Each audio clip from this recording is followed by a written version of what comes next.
So we're gonna do something a little different this time. We're gonna be basically you're gonna be helping me write my script. So awesome. My notes here for 13 Reasons Why. So hey, have you watched it? I have. I've watched seasons 2 and 3, not 1. I watched 2 and 3 in very different ways. I was because I do lots of stuff with YMS Adam on YouTube, and I think he had watched maybe a bit of season 1 because one of his viewers told him there was something to be mined from it. So he just threw on season 2 to like babysit us, and then he went to bed. And then we got so fucking into it. It was because it's insane. I have no idea what season 1 is. My understanding is season 1 is based on the book and was only supposed to be a 13 episode miniseries, and then it was, which makes sense. But then it was successful, so they're like, oh, we got to do more. So yeah, now they're up to season 3, and yeah, so we watched.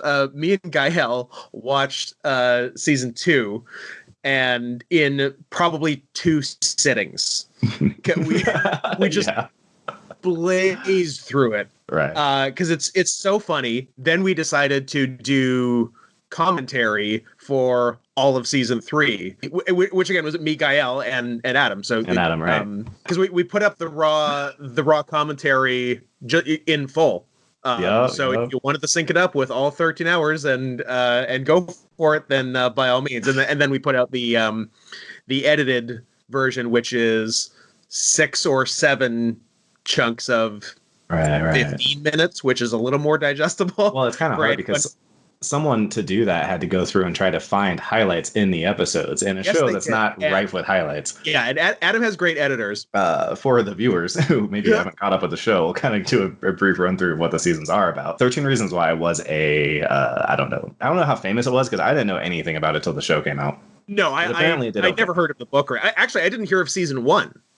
So I didn't hear about it. I didn't hear about it until it was put on to babysit me. I heard a lot about season 1, and that's what kind of that's why I watched you guys' season 3 thing, because I was like, okay, let me finally see what this stuff's about. Yeah. I knew it was bad, and I knew that people were blaming it for that huge spike in suicides that happened in teenagers after the show came out. I think it is responsible. Like there's an absolute correlation there. Yeah, it really glorified it. Well, and that's the problem. Is it really you know what it reminded me a lot of? It's almost like, I don't know when the book was written, but remember that girl, Amanda something, who did kill herself, and she had that YouTube video with all the signs? Yes. It almost feels like someone saw that and was like, I could write this and make money off of this woman's pain. Right, exactly. So that show comes out and it felt creepily similar to that. And the big issue people had with that story is that it was this very kind of romanticized, like, oh, I'll show all of them. They were mean to me and I'll punish them, as a ghost. Thing. Like, hey, are other kids at school getting you down? Well, kill yourself and get back at them.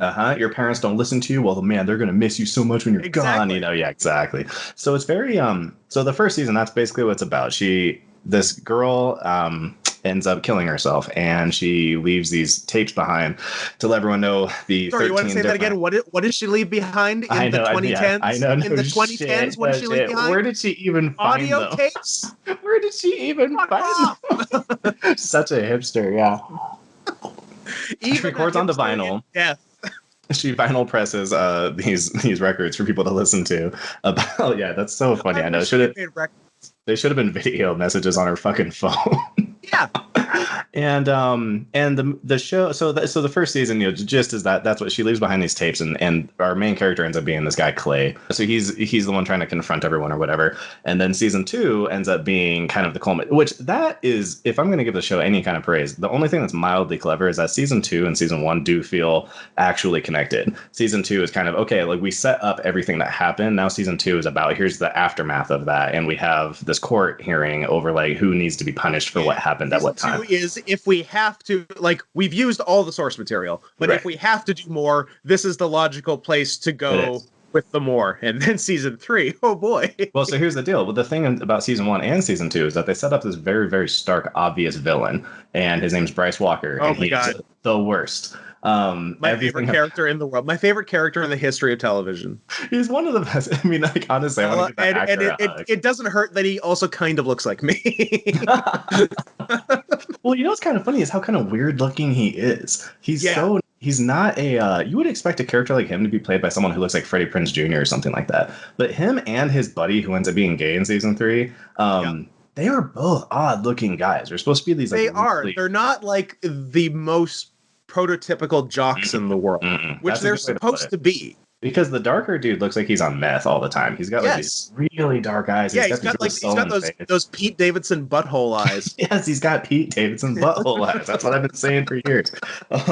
So it's really funny, and he's also not like in the, like, I don't know. He's in good shape, but again, it's just there's so many. This kind of character's been cast so many times. It's like it's kind of the most schlubby version of this guy that I've seen since like Emilio Estevez in The Breakfast Club. Kind of, yeah. Like, you think like a totally like jacked, like, or like in very good shape, like real jockey guy, and yeah, he's like in sort of good shape, but yeah, he's also kind of schlubby. A little schlubby. You know what's funny? And clothes kind of fit him weird. Because he'll like take his shirt off and you're like, okay, yeah, he's in good shape. But like most of the time when he's walking around, he just kind of, he looks schlubby, like dad body going on. Now, here's the thing. It's interesting because you could have written something interesting there where the reason that he rapes is because the girls don't find him very attractive, even though he's like an all-star football player. Yeah. And like you could get into something like that. Every once in a while, the show touches on greatness and they every time screw it up. Yeah. So another big through line in the show is that Hannah is narrating season 1 and season 2, right?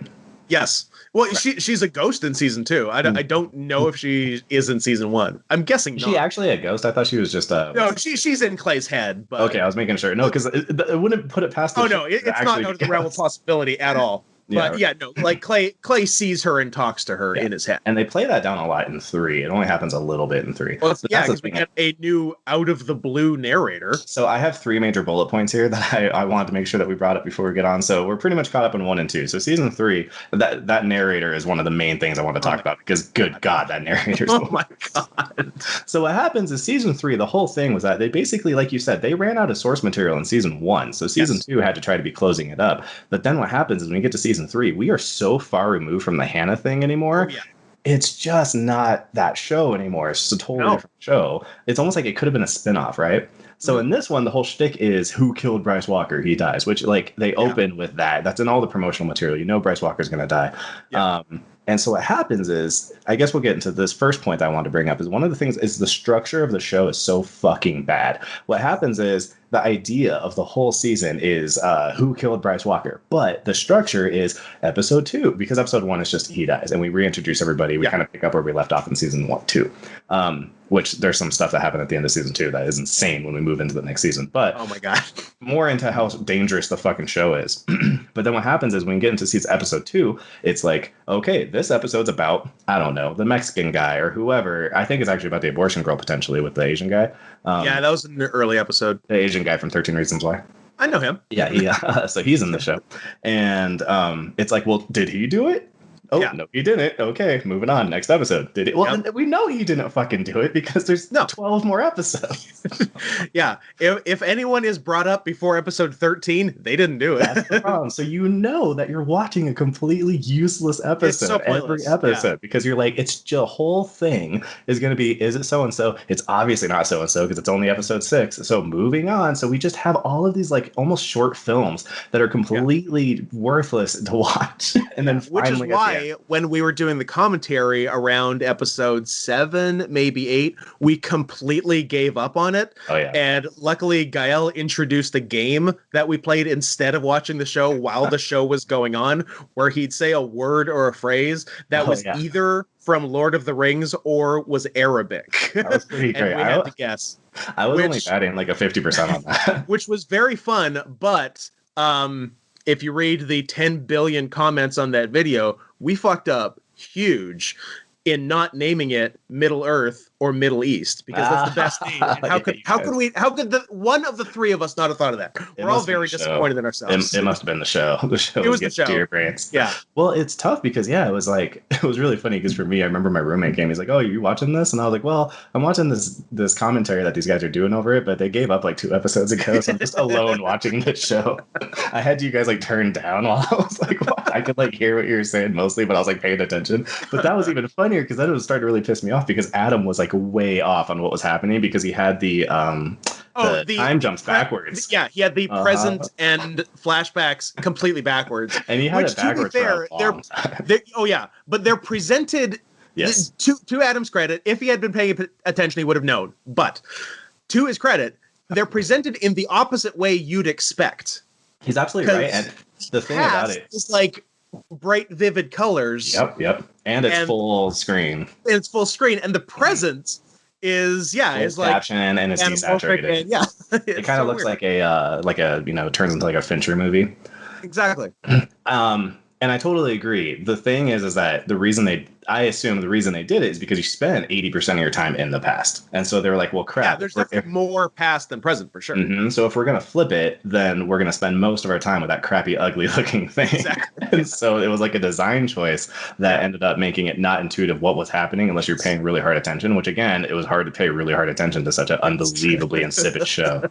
It's just crazy because the show is like, if it was just another OC, like no one would care. That's what people say. If it was the OC, if it was Riverdale, if it was whatever, people wouldn't care. But because it presents itself as this thing that it so very much isn't, especially in the 2 seasons I've seen, that's the issue. That's the problem. Well, and the topics are so severe and serious that like people would have to, it's like the kind of thing most people would be like, oh, I don't want to make that show because I don't feel like I would want to be responsible for how important of a thing that we're talking about here is. But these guys are like, fuck it, we'll do it. Hold my beer, man. We're going to talk about gun violence. We're going to talk about suicide. And we're going to do it in the crappiest way possible. The worst way. I love it. So that whole structure just made it so pointless. So then what we do is we spend a lot of time recapping stuff and trying to tie up loose ends like were opened up in like season 2. One of the big characters ends up being the through line until that he's not, and then he really isn't. Is that kid who was going to do the school shooting in the last season. Oh my God! Yeah. Some of the most dangerous. There was going to be a school shooting last season. Anyway, right? No joke. It's no joke. But it's like it's so insane because the way that the kids handle it in the show, and then it appears to like quote unquote work. God forbid some kid. Yeah, God forbid. Their choices are so weird. They're so bad and they're so irresponsible. And so if you're going to show really irresponsible kids doing really irresponsible things, normally it has like really bad consequences. And it works. It works. That's the thing. And everyone else is even telling Clay, hey, it's a bad idea to not tell the police, to not tell our parents. Let's cover this up and hide the guns. Mm-hmm. What? And they don't even hide them all. The kid had one of them too. He could have at any point. Yeah, sorry. Let's hide most of the guns. And so the kid is just such a like and also none of them are therapists. They don't understand how to like really help this kid and like what he's been through. None of them have been through anything like similar to what he's going through. The only one who has kind of is Jessica, the dark girl who got molested by Bryce or whatever. And they try to blend those in later, like, oh, well, she's the one who understands him, and that's why everything's all cool now or whatever. And it's like, it's like he can't necessarily really fit in with your situation. You can't really fit in with his situation. You both need therapists. Yeah, like you were both assaulted, sure, but yeah, for beyond sure. that. Yeah, it's like, and they just try to make it seem like by the end of it, it's just like, oh, he's just another rape victim, and it's like, yes, there's that. So that was that case. So like I said, it was so irresponsible, and that was again the thing with the whole first place. In the first season, the big irresponsible thing was like, hey, if you commit suicide, then you'll show everybody, and then they'll feel bad, and they'll miss you so much, and there'll be some guy named Clay, and he'll cry every day like a big. There'll be some guy named Clay with one face the whole God, one season. Face Clay. Oh my God, just squinty they definitely eyes. hired him for his range. Yeah. It's apparently he's in a good band. Word. That's the because we shit on Clay so much in the commentary, and everyone's he's been in the show. He's in a good band. So that's something. And then he was also in Prisoners, which I completely forgot. So, he is. He's the son in Prisoners. You're right. Yes. Prisoners is one of my all-time favorite movies. Prisoners is awesome. And like, I love Prisoners, and I forgot he was in it. So obviously he wasn't that memorable.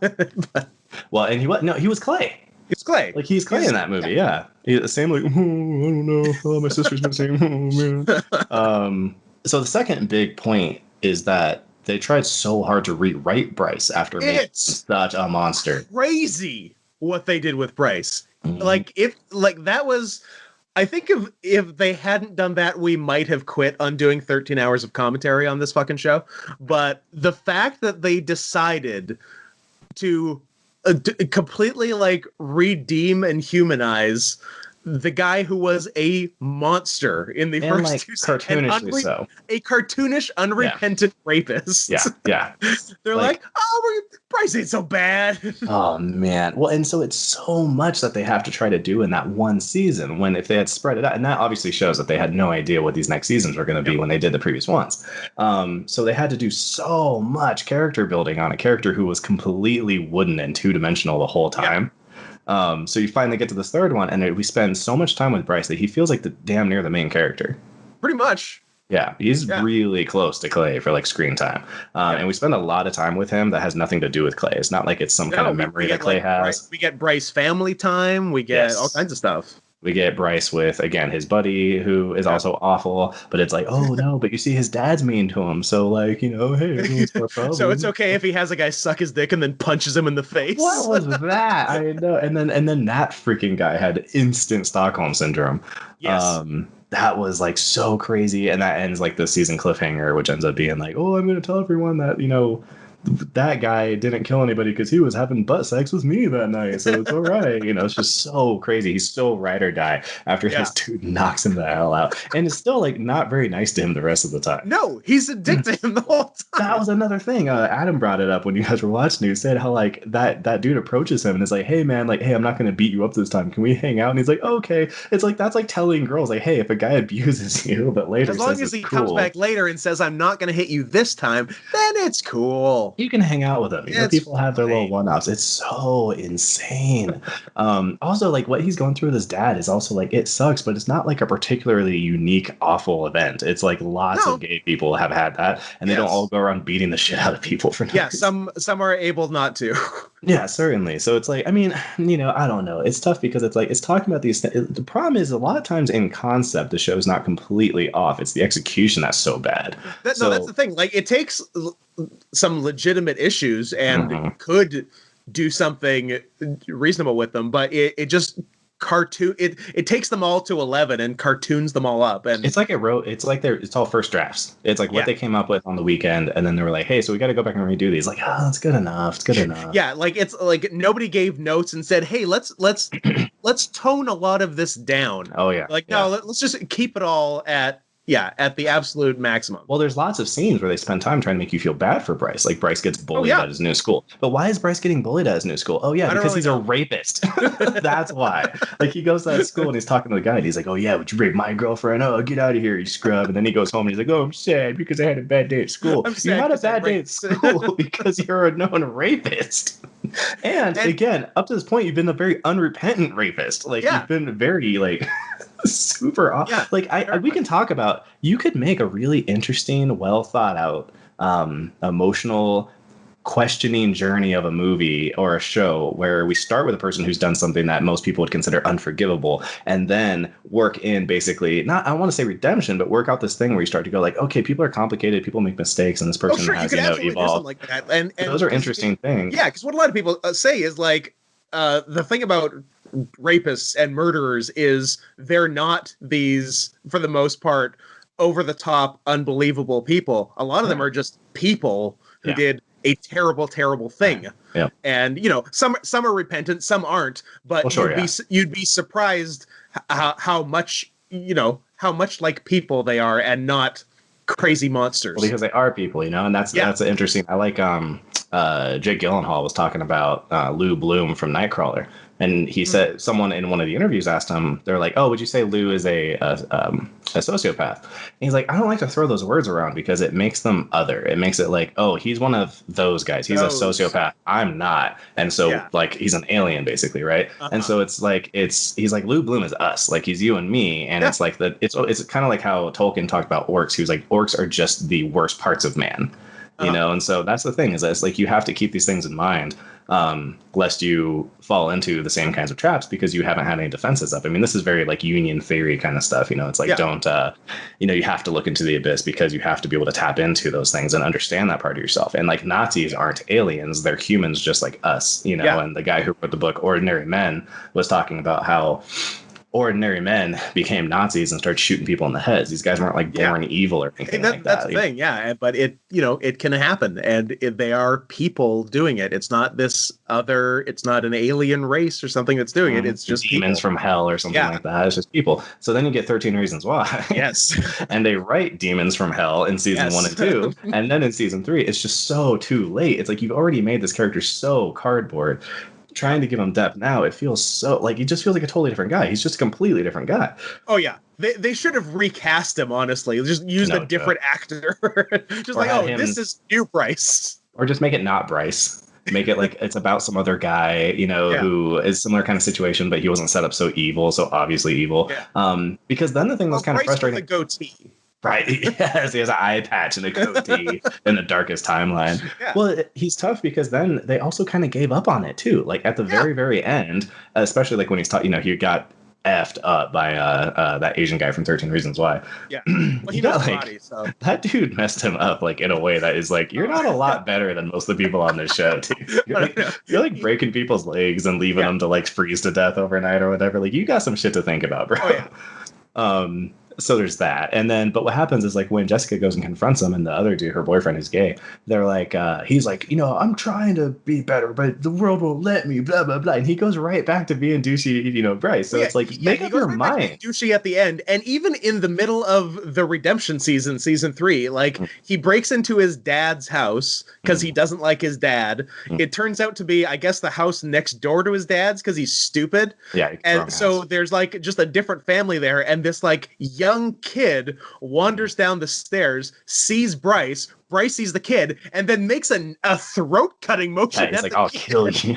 And I'm like, what are we even doing here? Yeah, it's like, again, this all could have been interesting. Like it's like I just watched Honey Boy for the first time like 3 days ago. Yep. And that has such a good nuanced perspective of showing you a person who's doing crappy things that you don't approve of, and then going back and showing you why, and then showing them struggling internally and starting to figure out that they're terrible, and like that kind of stuff can be so interesting. So it makes me so sad. And that's I just described basically what I hate about movies in general. I hate bad movies because I know how good it can be. So it's always watching like, oh, that's what you did. Oh, like, why did you do this? Why did you make this choice? Man, you fucked up here, etc. If you worked a little harder, if you cared a little more, it's like, and you gotta think too. So dumb. Well, what's so weird about movies too and shows is that they're not easy to make. Like we always talk about how like, oh, Adam Sandler throws together some crappy movie in a weekend and then puts it out, but it's not in a weekend. Like it is a lot of work. Making a bad movie is about as much work as making a good movie. It's very close. It's like a week difference between a bad movie and a good movie. A lot of the differences happen in the writing room, especially for a show, because the show is not necessarily produced poorly. It's not like it's shot poorly or anything. There's not a lot of interesting things going on for sure. But it's not like you're watching it and noticing like glaring technical errors. There's no boom mic showing up in shots. Exactly. It's shot fine. Like that's not the issue. So it's really the writing. Yes. It's 100%. Writing is so atrocious. Bad. Yeah. I mean, the acting's not fantastic either. But again, like, what did you give them? Also, a lot of the acting is bad. But that's the thing. Like, even if they had, just an array of great actors, like they're still reading that script. So Yeah, exactly. I know. I imagine them like, I mean, some of those kids have to know that this isn't very good. And so they have to be sitting there at like when they're doing like a table read, and he's just like, I have to say what? Like, what do I do? Like, what does immigration have to do with anything with this show? Like, okay, now I guess my ice came It's and an took my issue, family in and the night. deals with issues. This is what we do. These kids live the most extreme. That's the thing too. Is like these kids. It's like they go through stuff on a daily basis that like one kid would have one of those stories out of his whole high school career, and these kids have everything that has ever happened to any kid in high school happens to them every week. Take all the most extreme stories from every high school, put it into one high school class, and really just about 8 people. Yep. And they all go through. It's so insane. So that brings us to, because the show is now so far removed from Hannah, we had to replace her, and we have a foreign exchange student from South Africa. I mean, like, it couldn't be more cousin Oliver. Oh my god! I wish she was a tiny blonde boy. Oh, that'd be amazing. It's just like, oh crap, well, we need someone new. But you know what's kind of funny about it is that it's also a little bit it's kind of self-aware that they realize that they're so far away from Hannah that it wouldn't make sense to keep her. Yeah, like that's kind of shocking that they at least noticed that. There's that level of self-awareness at least. Well, and then it's like inconsistent because it's like, well, then if you notice that, you should have noticed blah blah blah blah blah. She's so crazy because it's just she is seriously one of the most worthless characters. Like, we could have had almost everything. Our running joke during the commentary was she's an omniscient wizard, basically. Well, she certainly was. Yeah, she 100% was. Her she is, well, it's kind of funny because they do that thing where it'll be like, hey, I'm cousin so-and-so. I was here the whole time. And you go back and look at old episodes and like, oh, they're superimposed in. Like that Jack Black episode from Community. The camera pans slightly left and they're there. He was there. Well, they do that in this show, but it's things are happening now constantly. She is in 8 places. Like, anytime anyone does anything they think is secret, pan a little more. Oh, there she is watching it. She can like bilocate. She can. Oh, yeah, she absolutely can. Yeah. She's heard everything. And so what happens is one of the through lines, like the thread that kind of connects the episodes in this one, is that it's her telling the story of what happened to the police to finally get to who it was. What's so funny about it is I was thinking, like, logistically, like, no cop would sit there and listen to that for 20 hours. How long did she talk for? All day? just take the parts we have and cut just her narration together, because all of the narrating she's doing is her in the interrogation room. Yeah. So just cut those pieces together. It's like hours. 10 hours? And like, you gotta think this dude is so, this guy's like, who did it? You know who did it? Tell me who did it. She's like, I'll tell you. I'll tell you, but she literally, what is that the end of that show? You're gonna have to earn it. She does. No, it's the beginning. It's the first episode. She's like, all right, buckle up. This is going to be a long one. It's like, no, bitch. You tell me right now. I'm a cop. I don't want to hear from process of elimination who didn't do it. That's I don't need an hour each on the 12 people who didn't do it. That's insane. Why would you ever think that that's what I want? How much do you love the sound of your own voice? That's what I had to. She was like, oh, thank God, captive audience. I've had this on my chest this whole time. I can't wait to tell everybody what's going on. I could do my one-woman show. Oh, seriously. Well, and what's so funny is that the way that she tells it makes makes Clay seem so guilty. Oh, yeah. He's running around interrogating everybody about, what'd you do? Sometimes with a gun. Sometimes with a gun. And he's like obviously insane. That would have been really fun. I would have liked, because they used, it's so funny. I kind of want to go back and like rewrite the show, because I think there's like a good show hiding in there. Sure. The part where he, because it's a framing device forever using, or I don't want to say framing device. It's like a, it's a storytelling device where he imagines and hallucinates, the ghost Hannah the whole time. Yeah. In the 3rd season, when he does it with Bryce, it's like he's being attacked by like spirit demons. I would have liked if we ended up finding out that he had like severe schizophrenia. Like Clay's that kind of completely mentally unhinged. Yeah, that'd be super fun. That'd be dope. Like, there's so much cool stuff you could have done. And we want to talk about mental health. So you talk about the kid. That's the problem too, is that like they also make everything so binary. It's like, this kid got attacked, so now except that one girl who's non-binary. That girl is tough for me to watch, man. That girl is giving me anxiety, dude. It was really rough, and I wanted just cool shirts though. We every episode we're like, oh, cool shirts. Shirts were pretty dope. I remember wanting anyone to just tell her like, shut up. She needs to shut up. We're talking. We're doing a thing right now. Also, you were like out of control and sensitive. It's like, yeah, we know that Bryce is a horrible person, but like you protesting, like, do his parents deserve you to protest his freaking funeral? I'm like, what are you, the Westboro Baptist Church? Exactly. Well, and that's what they're, and that's the problem. The show keeps trying to do these sneaky, like, yeah, Bryce is an awful rapist, horrible guy, but also like, look, he had a family and his mom loved him and he's kind of sad about it. And then this girl's like horrible Westboro Baptist Church, but like, or no, never mind, it's the other way. It's like, oh, this girl is like, she's a victim and she understands and she wants to stand up for feminist rights. Oh, but look, she goes too far and she's kind of like, so like, you got to think about it. But everything is done like this one pass, like how a child would see it, you know? Yeah, it's a very juvenile look at everything. It's like the kids wrote the show. And by the kids, I mean the 35-year-olds who play the kids. Yeah, aging. Especially that Hispanic dude. Tony! Tony's the oldest person I've ever seen. Tony and also, like... in the 2 seasons we watched, it was never clear if he was supposed to... Like, it seemed like for a lot of the time, he was older than... the high school kids and did not attend that high school. Yeah, and then like sense. Mid to late season 3, they like raid his locker. I'm like, wait, he's 17. Yeah, he shows up to the school because of the locker rating thing. And one of the teachers is like, hey, you gotta start coming to class again. It's like at community college? Student. My God. Oh my goodness. It's something else. Yeah. Steve Buscemi in 30 Rock. Hello, fellow teens. Hello, children. So it's like she the other thing is that she's like unbelievably unlikable. She sucks. Yeah, she's so secretive with all the information. She won't tell anyone like the straight scoop. And I guess they were trying to give her a reason for that with her, like her having her little weird relationship with Bryce. But honestly, there's something kind of like I know you see another side of him, but you are kind of playing into like, hey, Bryce, it's not so bad. Like, you know, that you're this kind of person. Yeah. Like her support for him is kind of like not cool. But no, seriously, I mean, I guess like my major kind of closing arguments with this stupid show is first off, it's crazy because the show is so poorly received in general, but it's like by far the poorest received even by fans. Like you see this massive drop off. Oh yeah, it's so interesting to look at fan reaction season to season because I think it was generally positive-ish among its like audience in season 1, and then 2, a lot of the audience was like, "This is considerably goofier than season 1," but I guess I'm still into it. And then like guys like me who watched it like 100% ironically and enjoyed it, and then season 3 turns off its own fan base. Well, and that was another big issue with the 3rd season is them trying to they're stuck on that format. We have to have 13 episodes. Yeah. If you look at IMDb ratings, 7.6, 6.3. So down a point each season. Your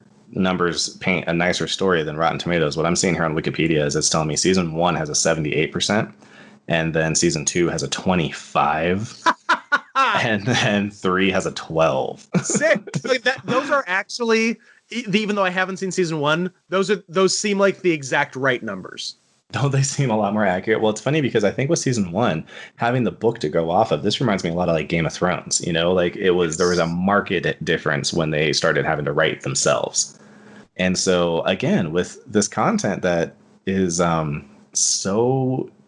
just so particular, and you have to be so careful with it, and it's done so poorly that when they don't even have a book to go off of and are just riffing completely, like, yeah, you're gonna end up with some crap. And it also almost feels like they're taking the piss out of it because it's so bad, you know?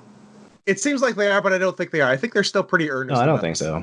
Well, especially with like the opening of season 3, and it's like, hey, if you're feeling bad, you know, if you watch the show, you might need to call the 1-800 number. Well, they had to do that because they killed so many kids. So many kids, God. And it's so funny because like someone has to like wake up at night in like a cold sweat being like, wait a second. How many kids did I kill? Well, and also I made the show to help the kids. Yeah. Like, we made this show I couldn't have done a worse job. Yeah. It's the exact opposite of what you wanted, I assume. Terrible job.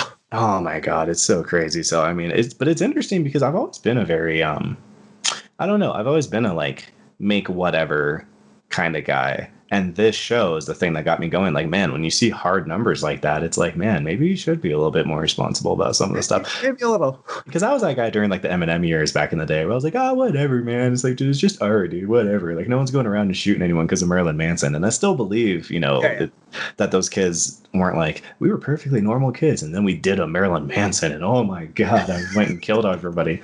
But on the other hand, it's just like seeing things like this. It's like, okay, like maybe there's a little bit of responsibility people should be taking when they, go to write these things, and what are going to be the what do you call it? What are going to be the repercussions of this kind of crap? Because I think it's not even like this is just an extreme example, but the reality too is that like a lot of kids are horribly negatively affected in different ways by things just like the real world. Well, that's a really old example, but like when I was a kid. But I mean, I don't even know what the examples of like crappy trash television are now. But I think a lot of people are being very negatively influenced by stupid ways of thinking. Sure. Yeah. And I think a lot of our ideas of like what is cool and acceptable behavior, for being a young person come from TV. And so there's a lot of people who are getting these like really dumb ideas from TV, and they want to emulate these people. Yeah. And so again, not to sound like Nancy Reagan or anything like that, I'm not saying like censorship. It's more of saying like when you write these things, these are the things that maybe you should be thinking about. Just think a bit. Yeah. Yeah. Think a little harder, but it's tough too, because again, in a meritocracy, you're going to get stuck in this position where like money rules everything. You just need money. And so it's like, hey, if I want to make more money, I can write this crappy show, and if some kids die, then shit happens, right? Yeah. I don't know. But I mean, yeah, other than like nitpicking really specific things in the show, that's pretty much my thoughts on this terrible show. Did you have any, I think there is going to be a season 4, right? I think. Oh my gosh, happening. Is there? It's so funny because 4. I think they're doing a 4th. I think they're doing 4, and that's it. Yeah. So here we go. So what to expect from 13 Reasons Why season 4? I like how Bryce is in the picture. Oh, good. God, I hope Bryce is the new Hannah ghost. Oh, if there's a Bryce ghost the whole season, I am so well. I'll commentate it. I'll commentate it by myself. I'll do it with you, man. It'll be me and you, bro. all 12 hours, dude. All 13 hours. Well, and it'll be like I want to see like him, like Force Ghost. I want to see like him versus Hannah. Like they're both in his head, like a good angel and the evil battling. Angel. Like, get out of my head. Tiny ones on each shoulder. Exactly. You should rape her. No, don't rape her. Yeah. Except Bryce will be the angel. Of course, because they rewrote his character. Bryce is fully redeemed in death now. Oh yeah, well, no joke. 13 Reasons Why is a popular program for Netflix, and it has acquired a loyal following. Well, that's the thing too. This is like why YouTube is trying to change a lot of their analytics, is because they're trying to focus on what they call satisfaction, because people can watch things as like a shit post. And so it doesn't necessarily tell YouTube that's good. You and I have now watched the show that we think is terrible. Yeah, I have contributed to the viewership of this show. Mm-hmm. More so than like, because we sat and watched the whole thing. Yeah. Plenty of people who would have been like, oh, this sucks, and turned it off. But we powered through the whole thing. And if you ask Netflix, they might be like, oh, this might be something that you like. Netflix almost needs like a incognito mode. It needs like a, hey, I'm just joking. I don't mean it. Netflix needs an irony mode. Yes, exactly. Like, hey, this is. Hey, are you watching this for real, or exactly, or because you need to feel hate today? Like there's different reasons to watch something, and they're not all the same. Not all the same. So okay, let's close with this. What are your predictions for season 4? Okay, so for season 4, we need another ridiculous like through line and framing device. That is completely pointless until episode 13. Well, let's start with what we know for sure. We for sure know that one of the plot points is going to be, all right, there's 2 big cliffhangers that they landed us on. One of them is that some Fisher found the guns from the kid. Yeah. Which to me also seems like the easiest thing in the world. Just like, I don't know, you guys found some guns that never got used. Yeah. I guess I was going to say, they're not murder weapons. Right, exactly. Like you call them hot guns, but I guess like there's cold guns in the river. Also, it's kind of funny because the kid was like, "Hey, how'd you get rid of the gun? I want to get rid of my gun." They're like, "Oh no, we can't tell you." He's like, "I want to know how you did it." Like they just threw it in the river. Anyone can do that. It's not some elaborate plan. I threw them in the river. It makes it seem so complicated. Like, well, you see, because I work at a machine shop, we used like milling tools. I did this and this, and then I threw them in the river. Now they're all car parts or something, Yeah, exactly. Or like because my parents have like family ties in Mexico, I like give them to coyotes to like smuggle them out of America into Mexico. So many things they could have done, but it was like, oh yeah, we threw them in the river. Don't tell anyone. Put them in a bag and I dumped So them. that's one that's going to come back for sure. And then the other one is the what's that kid's name? Bryce's homie, who they framed the murder on because he got murdered in prison off camera. Monty, you nailed it. Good job. I'm kind of sad that I know that offhand. That bums me out. I like how you were trying to pretend like you didn't remember the name. You're like, I think Monty. Maybe it could, yeah, it's fucking Monty. Whatever. It's Monty. It's definitely Monty. Also, what kind of name is Monty? That's so funny. Short for Montague. Oh, I thought it was Montgomery. Could very actually probably is more like that. I think there's more Montgomerys than Montague. Oh, it is. His name is Montgomery. It's Montgomery de la Cruz. That's so funny. Yeah, freaking Monty. Just again, like I don't think I've ever met one in my whole life. Like Monty Python is like. I do not personally know any Montys. That's so funny, man. Also, his last name is de la Cruz. Like you could have called him anything. That's Montgomery is uncommon anyway, but for last name de la Cruz, like it's not a very Latino name. Oh my goodness. Okay, so the other kid's name is Winston. These people's names. Nice. Is it Yeah, it's Winston. So Winston is the kid he beat up and was having a sexual affair with. And so that kid is going to be a major player in season 4. What's going to be funny is he'll be like a mild antagonist because he'll be the one trying to. I guess so, yeah. Here's what's funny. He's going to be the one trying to do the goddamn right thing. And our little team of heroes are gonna all be trying to keep him from letting everyone know that one of their friends is a goddamn actual legitimate murderer. Like that dude absolutely deserves to be in prison. The other kid, the Asian guy, tried telling everyone. What was his name? We know his name. His name like Ray or something like that. Yeah. I can't remember which. I think Zach. The actor's name is Ross Butler. Oh, okay. And his name is Zach character's name is Zach. Yeah. Nice. I was gonna say I love that, like this thing that is for whatever reason become a meme. The Asian guy's for some name reason is it's you. Zach. Well, I know I said it, but I don't. I didn't mean for it to. Are you not the first one who said that? Oh no, I'm the thing. Yeah, no, that's you, man. Yeah, you started a huge meme, dude. Yeah. But I'll go on. I just said it. I didn't make it the meme. But I feel like that started with Wish Upon. Is that right? It did because I mistook the Asian guy in that for Ross Butler. Wasn't that who is the which Asian was guy? because I had also just watched The Unbreakable Kimmy Schmidt, and he's in that. He's Dong. Okay. He's Dong Kimmy Schmidt. What's his name? Dong. Well, he I'll at least give you, he doesn't look extremely unlike Zach. Not extremely, but if you put them together, they're different. Like, oh no, I definitely, yeah. They just had an angle. They had like one did a bad angle. job. But but I love that the Asian guy is Zach Dempsey, classic Asian name, played by Ross Butler, another classic Asian name. I'm like, are you even Asian? What are you doing to me? Yeah, no joke. Apart from Montgomery de la Cruz. I also love Montgomery de la Cruz. So yeah, it's just gonna be so funny because like at this point, Clay is like an actively bad person. Like he's helped hide.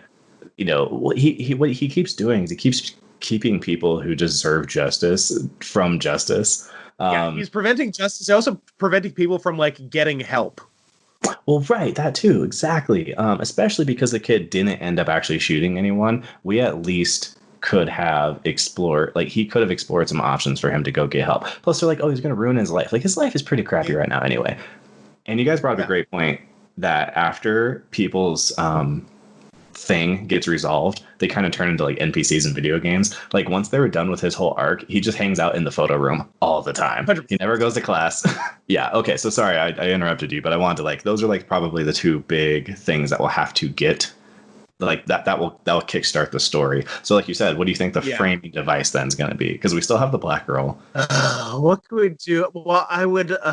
It's too much to ask. I would love to explore Clay's descent into madness. That would be so great. I know. Me too. But or it would redeem it wouldn't make the show good, but it would redeem some of the show if Clay finally had like a comeuppance for all of this behavior. Some shit should have happened to Clay. Legit. I don't know if it will. Because I don't know if the writers know that Clay is bad. I don't think they think that. Right. I think they're that like detached from it. That Clay's the hero and that's it. You gotta be down. They're wrong and Clay's bad. Oh, absolutely. Well, yeah, exactly. Like people are getting in the way of getting help, and again, people are getting getting away with things basically. Yeah. And it's always just like, well, you got to give people second and third and fifth and seventh chances. And again, like I'm into some of that stuff, but some of these things are dangerous. And like that kid was going to shoot me with a fucking gun. He was going to murder everyone. Yeah. Like honestly, the best thing ever that would have happened would have been Clay goes up in front of him and tries to stop him and bam, right in the chest. Like that would have been perfect. Oh, well, I can't tell you when we watched season 2 how disappointed we were that there was not a school shooting. Like we were like, oh, it's happening. Kill everyone. This is the best. And then stupid Clay with a stupid face comes out irresponsibly, stands in front of a gun. Super irresponsibly. Well, now that I think about it, that's actually kind of an interesting point. Certainly the only reason that they had a school shooting as a big plot point is because that's a huge thing going on in America. Sure. And so that makes me wonder if there's going to be some fucking plague thing in season 4. Oh yeah, depending on if the stuff was written, it depends when it was written. If it's being written now, then yeah, they could do something with it. I think it kind of depends on when it's written because I wouldn't put it past them to shoehorn it in really poorly. Sure. I wouldn't put it past them to even just scrap the idea and start over because they're just like, hey, what's hot right now? So if it was a better show, I'd be like, yeah, they'll just stick by whatever they wrote because they believe in what they wrote. But I think they know they write crap. This is like the equivalent of like cereals or something. It's just like something meant to be like low effort consumption, for the masses. So I don't know. As far as like issues that they like haven't dealt that much with, I think they need like a strong trans character because that seems very much on brand for what's going on there. I'm shocked they don't have a really strong one. I guess that non-binary chick was like close. Yeah, she's close, but she sucks. So. She does suck. Yeah, that's kind of honestly is a little fascinating that the show doesn't already have one, especially when half the cast is gay. Maybe that'll be the new narrator. Will be a trans person. Well, I mean, did we even have a resolution with the black girl? Ani, right? I think she. Did she end up with Clay at the end? I think sort of. Yeah, I think kind of. That's sort of where it was going. The last episode is them hanging out at that coffee shop, and the kids been taking creepy pictures of all of them, like American Beauty. Goddamn serial killer. Like a serial killer, or maybe like a school shooter. Or like a school shooter, you might say. And then like they reveal like, oh look, he's taking pictures of us. See, he shot all of us on camera. Oh, what a happy! All of us in the end. Happy ending. And it played some stupid pop music, and then they walk out, and it's like, oh, I haven't forgot about you. He didn't kill anyone because he was having gay sex with me. And then like Monty too, like all that build up with the Monty character for him to die off screen. Like I thought they were off screen in jail. Yeah, I thought they were joking. I thought they were lying or something. It was like, well, you would have shown us this. Yeah, it's wild they didn't. So I guess maybe they show that in season 4. So, and again, if there's any justice in that universe, then like theoretically that dad will get caught because for again anyone who hasn't seen the show, it ultimately ends with we find out the killer is the son of the police officer who's interrogating Ani, and the dad gets convinced basically, like they do kind of a wink and a nod, I'm telling you but don't tell you that because Monty died, we can basically like no harm, no foul blame Monty for killing Bryce, and then your son doesn't have to go to prison for being a murderer. I feel like again which was just such cheap writing. Oh, so cheap, freaking cheap. Like who killed him? I know. I was really hoping it would be something kind of like interesting and weird. Like he killed himself. It was kind of an obvious one too, but I was thinking it would be something like that, or his mom. Like that would be kind of interesting. Like she's just like, I raised you, but now like I can't believe what I've done, and like I just feel so bad basically because I've raised a monster and I have to But not after they made up and had their paint fight. Yeah, I know. Good God, fucking paint fight. Yeah, I know those scenes, dude. Those scenes just kept coming. They had to like create the grandpa character just to be awful. To be worse than Bryce. Yeah, exactly. You're right. It's like, oh, but look, he's raised by these really bad guys. So I was hoping for something more interesting than just like, oh yeah, I was just one of the crew, And the kid who didn't kill himself, now instead of he couldn't commit suicide, now he commits homicide. And so that kid, that's another great example. It's another great example of a kid that like Clay is not helping. Like that kid needs help. He is literally Clay is sexually attracted to covering up crimes. Yeah, he totally. That is what gets him off. Oh my gosh, it's like he just can't. It's like, hey man, like how do I get to the park from here? Oh, I don't know, man. I can't tell you. I don't know. The information. Oh, it's such a burden on my shoulders. And it's so funny because so many of the situations like wouldn't be a big deal if they just dealt with him like very early, but he always like makes him go way too late. His freaking roommate. He's also like such a moral, like, you know, you're using drugs again. It's like, Clay, you're not a saint, man. How about you shut up? Let me live my life. Just dumb crap like that. So yeah, man, I guess like predictions, like I guess one of my big predictions is that theoretically the son killing Bryce will come back. That has to come back. They maybe give us a little more about the off-screen death of the fake murderer in jail. Maybe. I think we get a trans person, and those are the big ones. Yeah, that's totally fair. Yeah, I guess that's another one. Plague. I think that's another one. Plague, yes. We might get some sweet Plague action. I just don't know, man. How would you like work that into a story? It's all like social distancing. Clay is like knows that his friends aren't distancing, so he's keeping it secret. The whole episode is done on Zoom. That'd be amazing. It's just 13 Reasons Why, but it's just unfriended. Yeah, it's just. Somehow Clay still finds ways to cover up crimes. Even it'll be like that movie with Harold from Harold and Kumar. Searching. Searching. His episodes will be like Searching, where he's like, oh, I have to find out, you know, who, I don't know, did the thing. And they have to try to. It's going to be really funny though. I might watch it if it ends up being that the antagonist is the guy who like wants the truth out. Yeah, that like someone murdered someone and deserves to be in prison. Yeah, and the hero covers it up. Yeah, that's good. That honestly would be pretty amazing. I don't know. That's gonna be funny. Or like, what if someone kills that guy to cover it up? That would be amazing, dude. There's so many things that show could win my respect back. If we get like a wild string of murders, that'd be cool too. Yeah, dude. If like Clay kills that kid to cover up the murder. If Clay starts killing, I'm back on board with this show. I'm back on board. I'll take everything. All is forgiven with this show if Clay starts killing. Everything because it's honestly the logical progression. It is. I'm telling you, he's got really severe. He like becomes the Joker. He's got Bryce in his head. He's got Hannah in his head. He's out there murdering people. This show, dude, season 4 could be the greatest thing we've ever seen. Play as the Joker in season 4 is a win. Absolutely, it could be the greatest show ever. So, all right. Well, now I'm all thoroughly stoked. So I can't stoked. That's the word I want. Psyched and stoked. Psyched or stoked. Yeah, I'm psyched. I'm thoroughly psyched right now, and we'll see. We'll see if any of it pays off. All right, Scoop. Well, hey, man, it's always a pleasure talking to you. Yeah, you too, man. And you have yourself a lovely day. And I'm going to get this. This next episode's going to be about this, and so you're going to be featured in it, and we'll be it'll be fun, man. All right, brother. You have yourself a great day, man. I'll talk to you later. Talk to you soon. All right, bye. Bye.